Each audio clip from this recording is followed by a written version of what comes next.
জনাব শরীফুজ্জামান শরীফ, আপনার কাছে আসি যে বর্তমানে সংবিধান সংশোধনে একটি বিশেষ কমিটি করা হয়েছে। সেখানে বেশ কিছু দলকে, বিএনপির পাশাপাশি বেশ কিছু দলকে রাখা হয়েছে। গণসংহতি আন্দোলন, আন্দালিব রহমান পার্থর যে বিজেপি, এছাড়া গণতন্ত্র গণসংহতি আন্দোলন, তাদেরকে রাখা হয়েছে।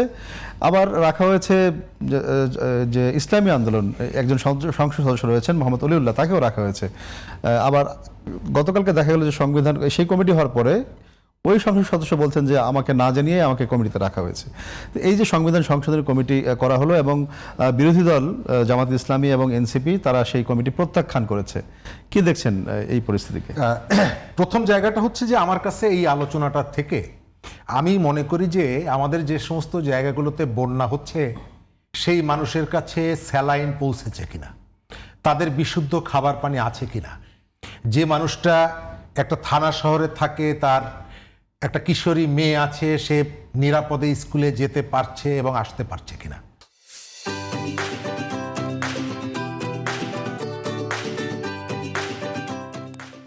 বিএনপি এক শ্রেণীর খাই খাই রাজনৈতিক কর্মী কারো বিশেষ জায়গা টিপে ধরছে, কারো কান কেটে ফেলছে, এটি বন্ধ করা যাচ্ছে কিনা, এটা আমার কাছে বেশি ইম্পর্টেন্ট মনে হয়। পার্লামেন্টে আমি যে বিরোধগুলো দেখি অনেক সময় আমার কাছে মনে হয় আর্টিফিশিয়াল বিরোধ, কারণ ফিলোসফির জায়গা থেকে এদের মধ্যে খুব বেশি দূরত্ব নেই। কখনো না কখনো আপনি যতই বিরোধ দেখেন না কেন, এদের উপরে কিছু মুরব্বী আছে, যে মুরব্বীরা ডাক দিলে এরা একটা জায়গায় ছুটে যায়। তারা একটা টিম পাঠায় ইরানের তেহরানে আলী খামেনির জানাজায়, আর আরেকটা টিম যায় সংসদ ভবনের সামনে আলী খামেনিকে যে খুন করেছে যে আমেরিকা, সেই আমেরিকার রাষ্ট্রদূতের সামনে এবং প্রভুর সামনে মানুষ যেভাবে হাত জোড় করে দাঁড়িয়ে থাকে ঠিক সেভাবে দাঁড়িয়ে থাকে। সুতরাং এদের মাথার উপরে আমেরিকা আছে, এদের মাথার উপরে কতগুলো মুরব্বী আছে। যেমনিভাবে আগের যে সরকারটা ছিল সেই সরকারের মাথার উপরে নরেন্দ্র মোদী ছিল, ভারত ছিল। স্বাধীনতার সুবর্ণ জয়ন্তী যখন তারা পালন করেছে আওয়ামী লীগ ক্ষমতায় থেকে, বাংলাদেশে নরেন্দ্র মোদী এসেছিল এবং তার জন্য 17-18 জন শিক্ষার্থীদেরকে গুলি করে মারা হয়েছিল। ঢাকা পুরো শহরটায় কোনো বীরশ্রেষ্ঠের ছবি ছিল না, কোনো বীর প্রতীকের ছিল না, মুক্তিযুদ্ধের সর্বাধিনায়কের ছিল না, প্রধান সেনাপতির ছিল না, সেক্টর কমান্ডারদের ছিল না, শুধু শেখ হাসিনা এবং নরেন্দ্র মোদীর ছবি ছিল। আজকেও আমি দেখি সেই ধরনের আমেরিকার লাট সাহেবদেরকে ওই রকমের তোয়াজটা করছে এবং আমেরিকা তার নিজস্ব ইন্টারেস্ট রক্ষার স্বার্থে এখানে এই বিরোধগুলোকে একসময় মিটিয়ে ফেলবে। আমাকে অনেকেই বলে যে রাস্তায় দাঁড়িয়ে শিলং সালাউদ্দিন করে, কিন্তু সুযোগ পেলে আবার সেখানে গিয়ে তার সাথে সেলফি তোলে এবং এসে বলে যে একটা ব্যক্তিগত কাজের জন্য গিয়েছিলাম। ব্যক্তিগত সম্পর্ক থাকতেই পারে, কিন্তু আমি যেটা মনে করি যে এই বিরোধগুলো খুব একটা থাকবে না। আমার আপত্তির জায়গাটা অন্য জায়গায়। নির্বাচনের আগে বিএনপি যে প্রতিশ্রুতিগুলো দিয়েছিল সেই প্রতিশ্রুতির অনেকগুলো জায়গা থেকে বিএনপি সরে গেছে। নুরুল কবির সাংবাদিক, তিনি ভোটের পরে একটা কথা বলেছিলেন, মানুষ রুমাল নাকে চাপা দিয়ে বিএনপিকে ভোট দিয়েছে, আপনার মনে থাকার কথা। তার অর্থ হলো বিএনপির কাছ থেকে কতগুলো অর্থবহ পরিবর্তন আমরা পাবো। কারা ভোটটা দিয়েছিল? ভোটটা দিয়েছিল এই দেশের সংখ্যালঘু, ধর্মীয় সংখ্যালঘুরা, ক্ষুদ্র জাতিসত্তা, চা শ্রমিক, নিম্ন আয়ের মানুষ, স্বল্প আয়ের মানুষ, যারা নারীরা একটু স্বাধীনভাবে রাস্তায় চলাফেরা করতে চায়, সে তার কৃষ্টি কালচারকে ওন করতে চায়। কিন্তু আমরা এখন এসে দেখছি তার রিভার্স।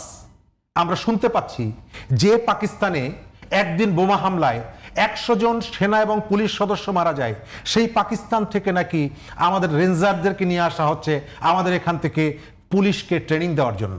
এইটার জন্য মানুষ এটি যদি জানতো, নিশ্চয়ই যারা ভোট দিয়েছে এই ধরনের অবস্থা হবে এটি তাদের জানা ছিল না।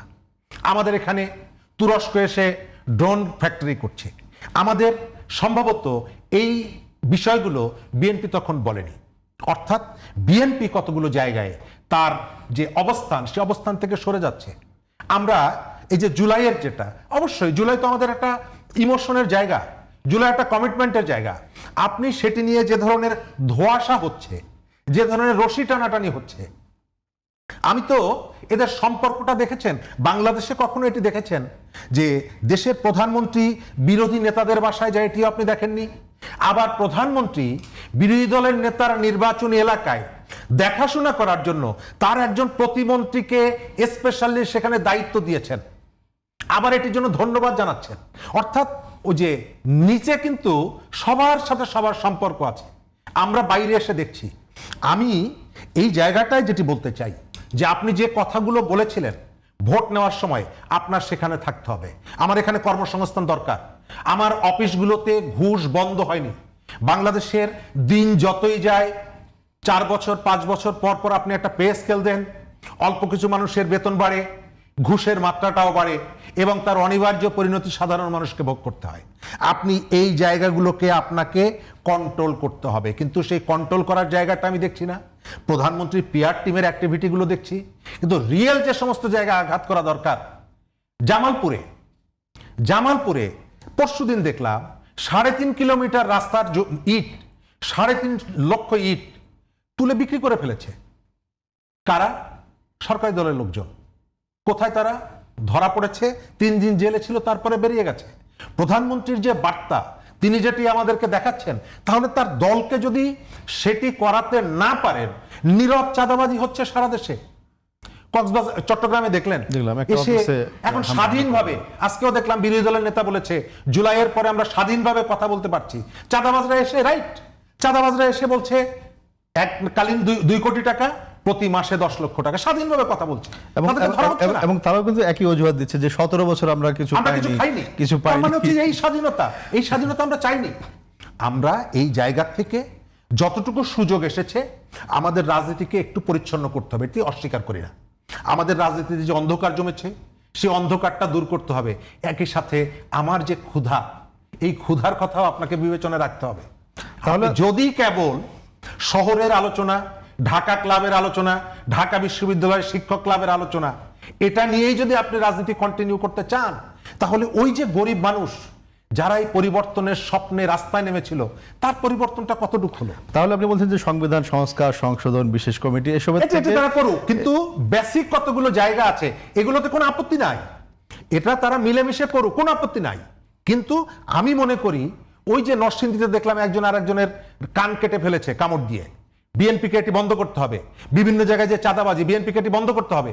কিন্তু আমি এখন পর্যন্ত এদের বিরুদ্ধে দৃশ্যমান শক্তিশালী কোনো পদক্ষেপ দেখছি না। আগে যখন ক্ষমতার বাইরে ছিল তারা বলতো যে আমরা বহিষ্কার করে দিয়েছি, এর বাইরে আমাদের কিছু করার নেই।